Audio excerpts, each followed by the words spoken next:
Hi, this is Heather DeRome from heatherderome.ca and from the Sonatas and Partitas.com. As part of the reissuing of our book into 6 separate volumes, I'm revising some of the earlier videos, and this video is going to be a revision of the original video just about the opening of the G minor fugue. So we have the subject, and then we have our answer. And already, this early in the piece, the answer is so rich in musical ideas. First of all, the tune is repeated a fifth below rather than a fifth above. So the tune is in the answer is in the subdominant rather than the dominant. Now, just as a little aside, the word subdominant, talking about nomenclature here, the word subdominant isn't called the subdominant because we have the 5th scale degree and then the 4th scale degree is one below the 5th, so it's sub the dominant. It's not because it's below the dominant, it's because it's dominant means 5. So the dominant itself is 5 above the tonic. So if we have D, 5 above would be A, and the subdominant, 5 below, would be G. So anyway, here we have an answer in the subdominant, and I've made a whole other video that talks about the subject and answers of the 3 fugues that are in the Sonatas and Partitas, and that video gives a really good exploration and explanation about why this is in the subdominant, and I find it really interesting. So do watch that video. I'll put the link below. So we have our answer in the subdominant, but what chord is this? We have. So this brings us to the rule of the octave. Now, the rule of the octave was, it was kind of like a guideline that composers used in Bach's day to decide what intervals they would put above the bass.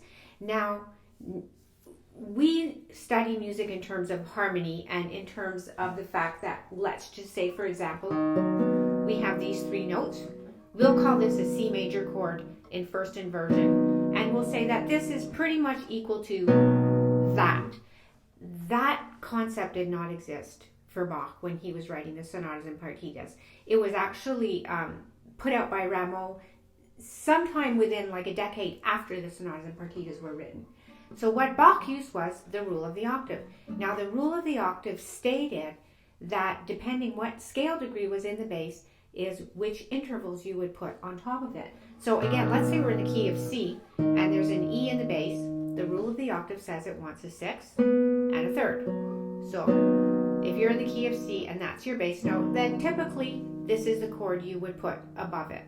And I'm just mentioning that it's important for us when we're arranging these works that if we see this chord, we shouldn't just automatically plunk in roots because we need a bass line and this is the implied bass to that. It's not. Like, this is Bach's bass note. And the thing is that what we now call root position chords, those were for music at rest, and the inversions were for music in motion. And you can develop your ear to really hear that when you hear root position chords in Bach's music, it's music that's resting. So now to get back to this chord,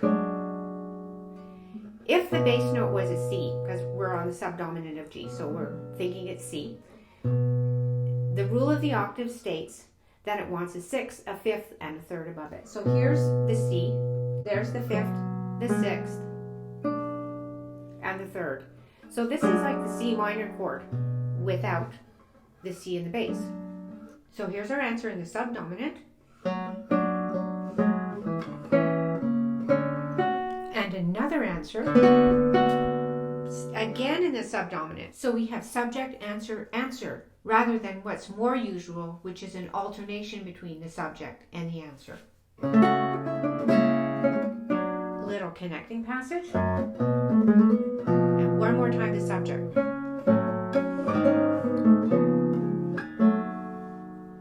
Okay, so let's go back at the beginning and have a look at that subject. I want to start by looking at this. because I think we can all agree that that's just a decoration of that note. And then we have, and I think we can agree that that's just a decoration of that note. Hits it from above, from below, and then it lands on it. And before all that happens, we've got 3 repeated notes and an appoggiatura, which resolves a step down. So essentially, this beat is just delaying this beat. Now, as an aside, this subject actually appears earlier in a sonata by Giuseppi Colombi. Now, this is Colombi's version.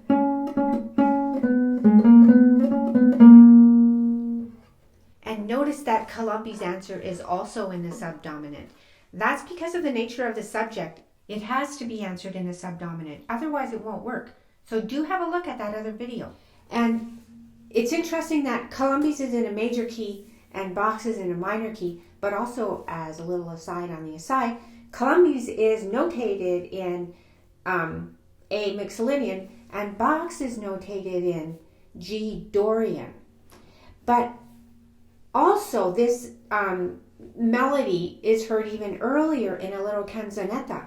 And this kind of shows that these tunes were passed on throughout the generations and that they were basically fair game. Like people could change it, put it in whatever key they want, and also switch the melody around a little bit.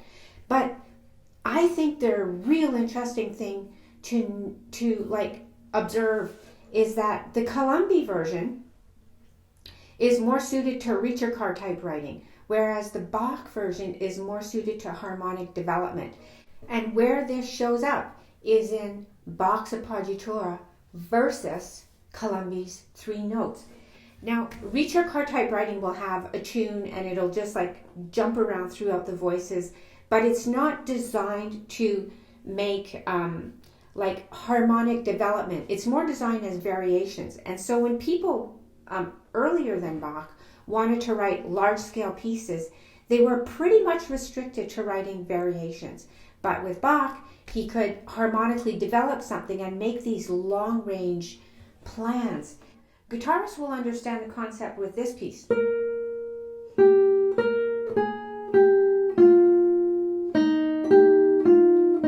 Dallin piece that we all know, and then the tune comes in on a lower voice.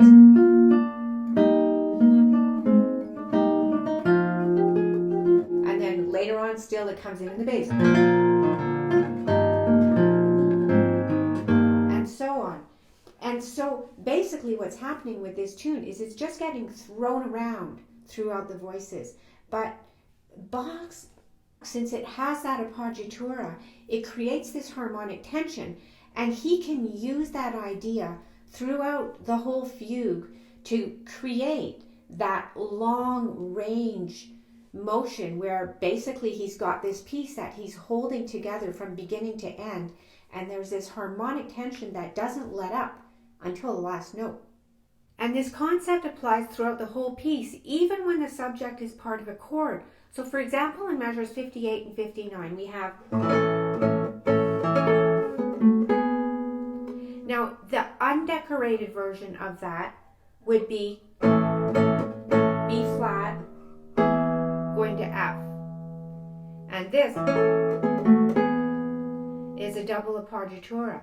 Now, a lot of people tend to play this chord as if it's 4 times a B flat chord, and the 4th time is a second inversion chord.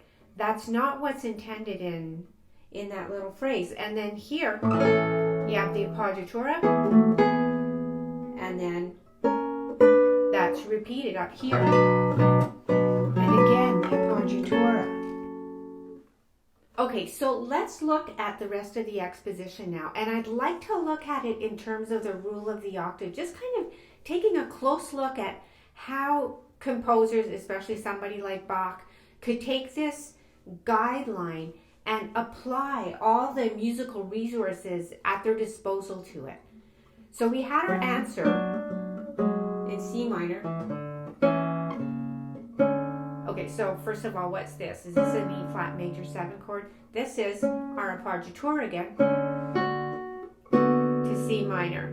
So now we've got our other answer up in the top, and then we get to this. So now, for in C minor, we have the second scale degree in the bass, and that scale degree wants a third, a sixth, and a fifth above it.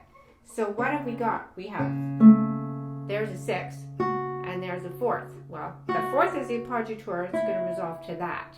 So we have, and as it resolves, the sixth also turns into a fifth. So in that little move, which Bach had set up, like from the very opening, he's got like the textbook perfect rule of the octave requirement.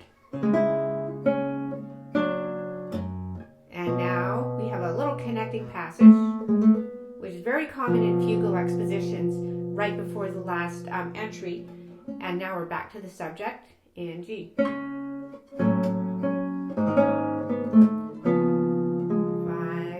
1, and there we go. And so that is Bach basically establishing his tonic, setting us up to expect a 4-part fugue. So I hope you found this video helpful. As always, let us know what you think in your comments below. If you'd like to get copies of the scores, they're available at our website. And if you'd like to find when new videos are uploaded, you can subscribe to the channel here, turn on your notifications, or you can also subscribe to our non-promotional newsletter at sonatasandpartitas.com.